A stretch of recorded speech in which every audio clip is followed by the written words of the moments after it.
Shalom, shalom. Giving all praises to Yahweh, by Hashem Yahushua, by Hashem Kadash. Double honors to the apostles and the elders of GMS that rule and teach well in the scriptures. Salutations to the Akim that are doing this work in truth and in faith and in all sincerity. Coming back at you with another lesson. Lord willing, this lesson is edifying, giving all praises to Yahweh, for this knowledge, for giving us the strength and the ability to endure during these hard and trying times. And so, this is going to be about basically, as you see the headline, aliens attack Peru village, 7-foot creature seen floating in midair, redacted with Clayton Morris. And so, the apostles basically, mentioned that, this could come from a plethora of, different ways that, this is being pushed by Yahweh, why Yahweh Shai. So, through Esau and his gene splicing, witchcraft, also it could be the Most High's angels, demons, whatever, they're angelic beings coming from the heavens, or this can be Project Bluebeam. Either way, it's sanctioned by Yahweh. So we'll just go into this a little bit and, Lord willing, come with some edification as to, having more wisdom, knowledge, and faith.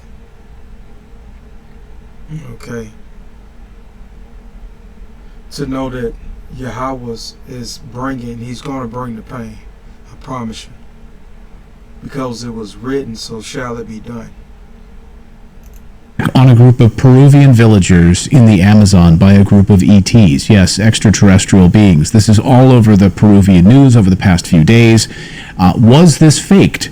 Was this carried out by humans, made to look like an alien attack, preparing us for a fake alien invasion? Of course, something we've been very worried about from the deep state and the military-industrial complex. Is this fake, or is this 100% authentic? Let's try to get some answers. Timothy Alberino is a filmmaker and a journalist who's lived in the very same jungle as these Peruvian villagers and had some very strange things happen to him in this same region. And he joins us now to have a wide-ranging discussion about it. Timothy, welcome to the show. I love your research and I love what you're doing. Thanks, and welcome to Redacted. Well, thanks so much for having me on. Our pleasure. So let's start with these villagers, right? I don't think we particularly know exactly 100% the details here, whether or not this is real, whether or not this is faked. Let's just start with what these villagers say what happened. I want to play a piece of this Spanish news report here, and then we'll come back and we'll translate this and we'll talk about exactly what is happening here. And you can start with this gunfire. Watch.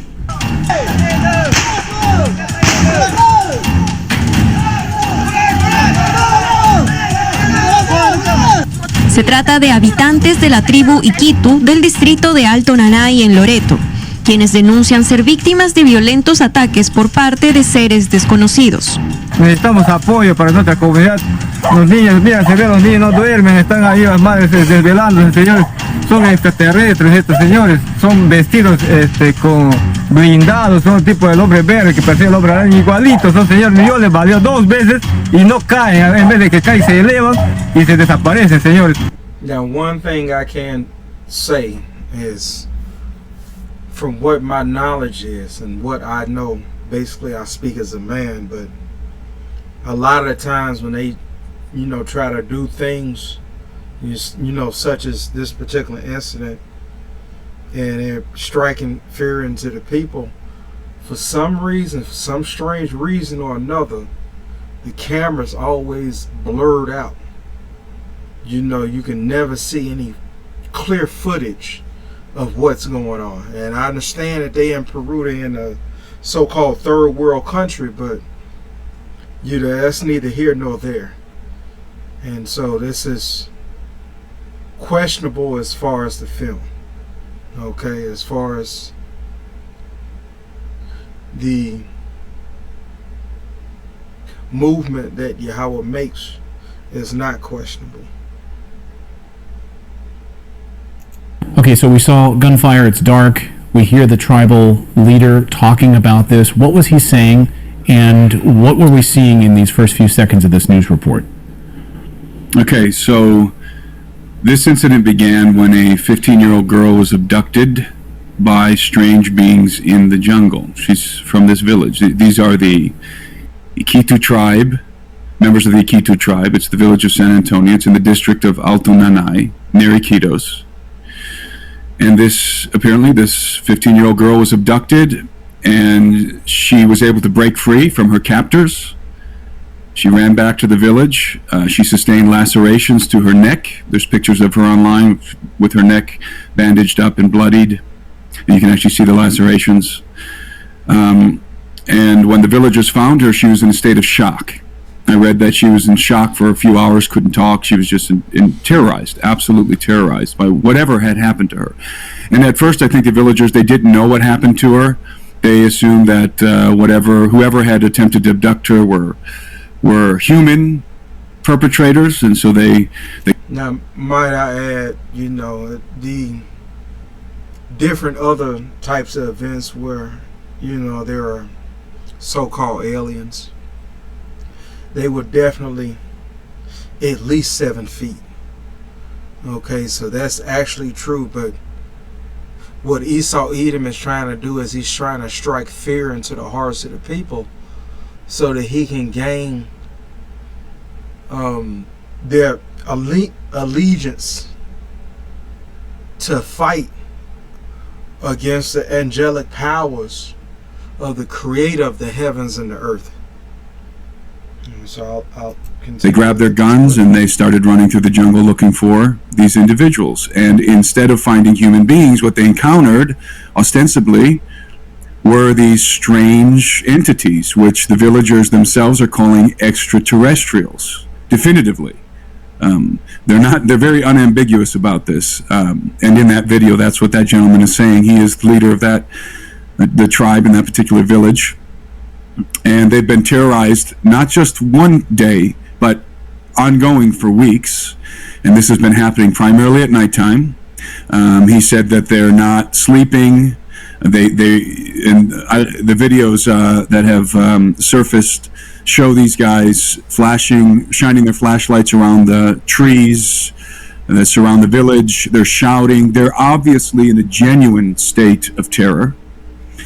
All the women and children are huddling together in the middle of the village as the men are walking around the perimeter with their guns and flashlights, and they're firing at something in the jungle. Hey fellow lobsters, if you've ever read 12 Rules for Life, have you ever wondered how to talk to your kids about these ideas? Well, now there's a Tuttle Twins book talking just about the 12 rules, simplified for kids in a fun story with beautifully illustrated pages. The Tuttle Twins and the 12 Rules Boot Camp features Ethan and Emily Tuttle helping their deadbeat uncle learn a little bit about life and learn some powerful rules that can help him level up. The pages are beautifully illustrated, it is a fun story, and it's the 13th book in the Tuttle Twins series. These books have sold over 4 million copies, and kids around the world are learning powerful ideas that can help them grow into amazing people. So we've got an amazing deal for you. For a very limited time, we are not going to keep this offer open for very long. We are willing to give you this book. They've got shotguns, they've got rifles, and they're... Okay, now, we all know and understand that the angelic powers, of our Lord and Savior, Yahweh Ba'ashem Yahweh Shai, are very big, dark, tall creatures, but going alongside to say, in addition to that, they can be whatever size they want. They have the ability to be as short or as tall, as mean or as nice, whatever shape they want to take. Okay, and so we'll follow with this particular scripture right here. This is oh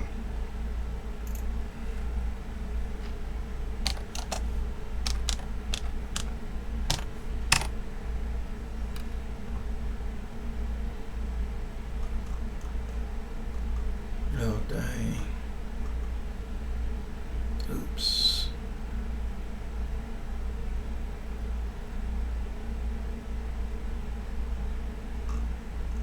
Lucky, give me one moment.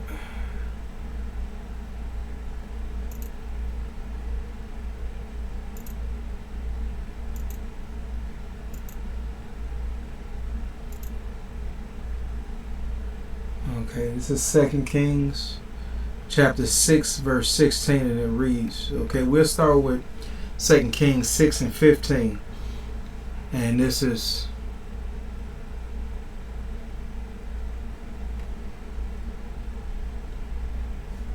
Elisha. So 2 Kings 6 and 15. And when the servant of the man of Yahweh was risen early and gone forth, behold, a host compassed the city, both with horses and chariots.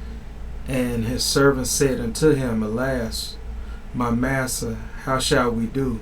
And he answered, Fear not, for they that be with us are more than they that be with them. And Elisha prayed and said, Lord, I pray thee, open his eyes that he may see. And the Lord opened the eyes of the young man, and he saw, and behold, the mountain was full of horses and chariots of fire round about Elisha. So the Lord protects his people. Okay, and in a short stack, in a short saying, Yahweh Hashem Yahushua has an innumerable amount of angels that are scouting and, you know, taking prayers up. I mean, they got all different types and sorts of jobs that they do, you know, especially involving this particular planet. The Lord has a lot of angels, okay, whether they be spirits created for vengeance, whether they be spirits that are for salvation, or spirits that are for destruction. Okay, the Lord Yahweh controls both sides of the spectrum.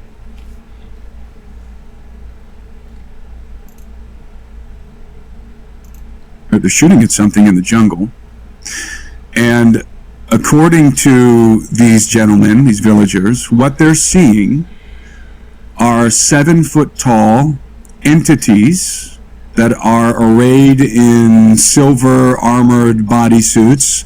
The gentleman makes reference to the Green Goblin from Spider-Man, and what he means is that in the same way that that character in that movie had that bodysuit with armor on it. Right. That's what he's talking about, in a mask. Sometimes they're saying these entities have a mask. Sometimes they're saying also that they're dressed in cloaks with hoods. But I think they're referencing to the legend of the Pelacaras, the face peelers, who approach these villages and try to abduct people, and they're often dressed in cloaks. They're saying that one of the interesting details is that these entities apparently have discs. Now, knowing this, you know, like I say, okay, if the people didn't get it, Esau Edom is fulfilling prophecy, number one, whether he likes it or not. That's number one. Number two, Esau Edom is helping fulfill his own destruction, even if he does it in lies and manipulation. He's helping fulfill prophecy, and he's helping in the process. He's forwarding the process of his own destruction. Esau Edom. You know, let's just say, just for shits and giggles, let's just say this is a big hoax. With this big hoax, that, you know, if he plans this big hoax, let's say he planned a big hoax just, you know, to strike fear into the people, you know, get the people. By you fulfilling prophecy,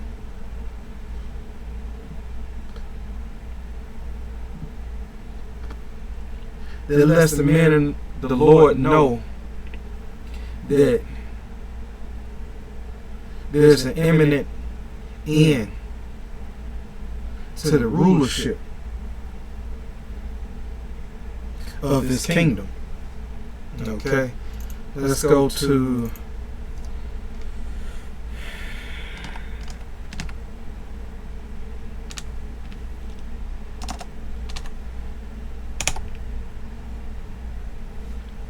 Zechariah chapter 5 verse 4. Okay, and it reads, I will bring it forth, saith the Lord of hosts, and it shall enter into the house of the thief. What's entering into the house of the thief? The chariots, the angelic powers of Yahweh Bashim Yahushua. And they're scouting this place. They're basically looking forward, you know, and waiting on the green light to destroy this place. Okay? But you're going to see more and more of the chariots, which the world ignorantly calls the UFOs. Okay, the vehicles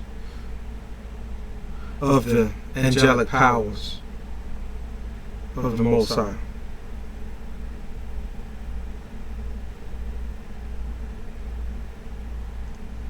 And it shall remain in the midst of his house, and it shall consume it with the timber thereof and the stones thereof. So,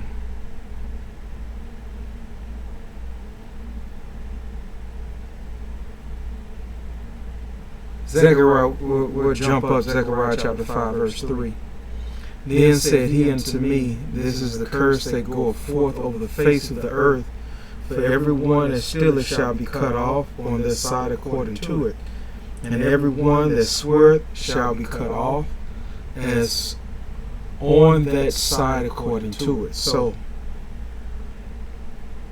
you're helping to write the book on your own destruction, Esau Edom, just by doing this. By doing this shit. So, if it's a hoax, you're helping steamroll your own destruction. On the bottom of their shoes that project a red light and that enable them to float off the ground through the jungle about a meter off the ground, and they can also lift off into the air. So when the villagers fire at these entities, they see them, they shoot them, the entities are apparently bulletproof, and they disappear or they float off. Correction, they're not only bulletproof, they can turn into whatever substance or element that they so desire, according to Yahweh, according to the Most High. If they want it to turn into gold, if they want it to turn into oxygen, it doesn't matter. There's no limit to what the angels can do, because there's no limit to what the Most High can do.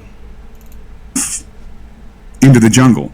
That's what they're saying. And the way that they're describing these entities disappearing is reminiscent of the Predator from the movie, where they sort of disappear, but you can kind of still see them moving around. And in fact, there's videos of the villagers flashing their flashlights, and they actually in one video, they see the entity that appears to be behind a tree up in the sky, either sitting in a tree or floating behind it, and they put the flashlight on it, and I think Now, of course, this is subjective, but I think you can actually see the entity. It moves its head, and it looks like a large gray alien. Only if they want to be seen. Only if they're given the command to be seen from the Most High. And it has that bulbous head with the large almond-shaped black eyes. In fact, you can even see the flashlight shining off of the eyes.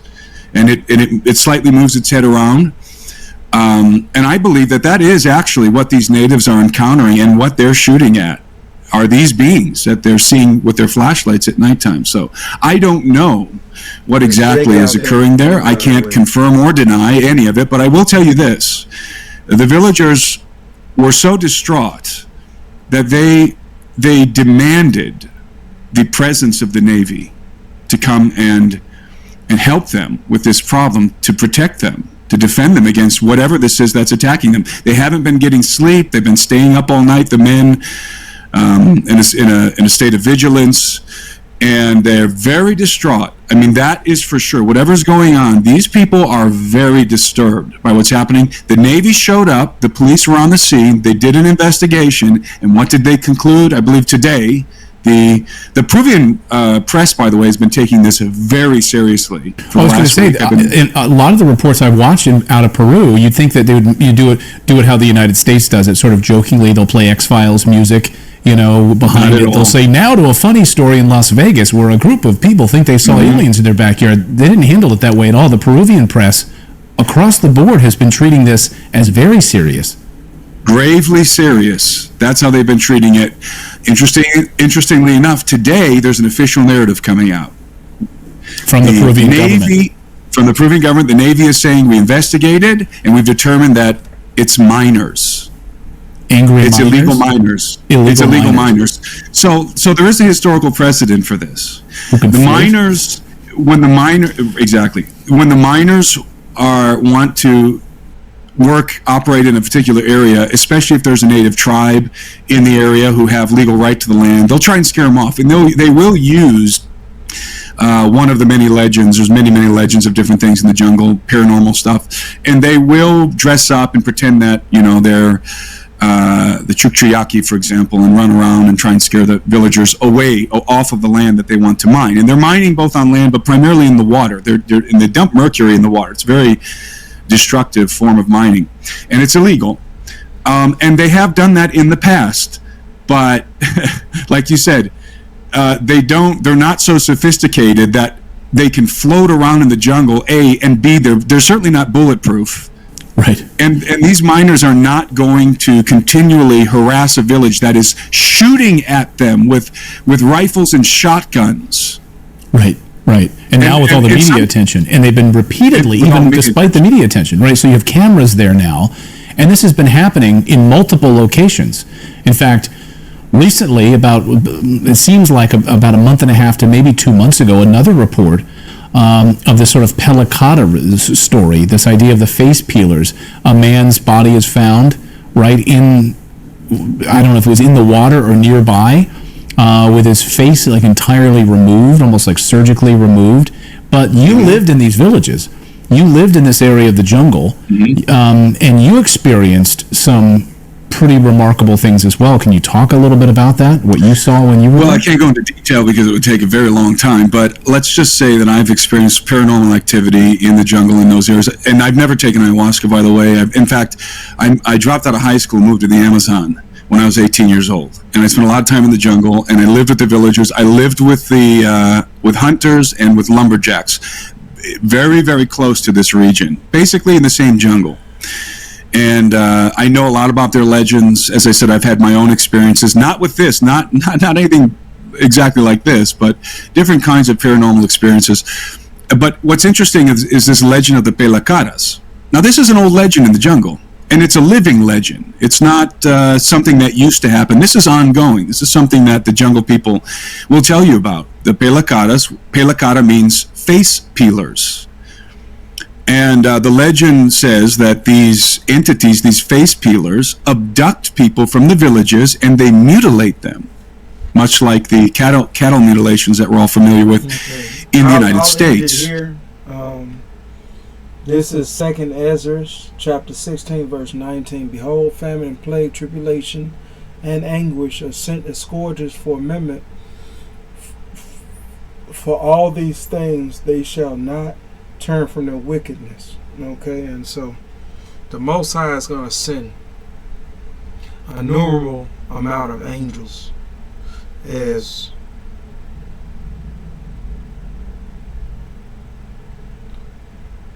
entities of judgment and salvation.